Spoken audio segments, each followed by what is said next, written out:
Сәлеметсіздер ме? Бүгін жедел шұғыл характерлі бронх ауру жөнінде айтатын боламыз, иә. Бұл ауру жедел басталады. Көбінесе жоғарғы тыныс жолдарының инфекциясының белгілері байқалады. Енді көп белгілері температура 38-ге дейін көтеріледі. Ем алғаннан кейін 3-5 күн ішінде басылады. Жөтел пайда болады.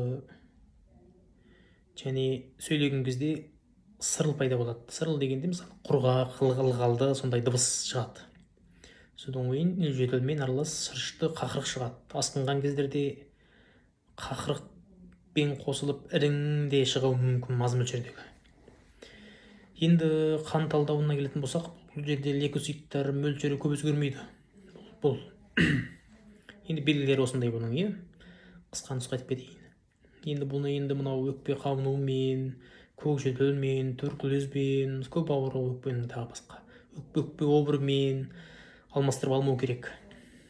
Сол үшін бұның белгілеріне қарай дәрігерге барып нақты диагноз қойдырып, сол бойынша емін қабылдау керек. Бұл енді өкпе ауруының түрі көп қой енді. Сол себепті айтып тұрмын да енді. Дәрттегі аурулармен алмастырып алмау керек деп. Енді температурасы ем алғаннан кейін 3-5 күн ішінде басылады. Бұл сол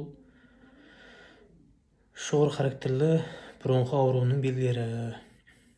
Енді келесіде осы ауру жайлы толығырақ түсіндіретін боламын. Менің YouTube каналыма тіркеліп кетіңіздер. Алдын ала рахмет.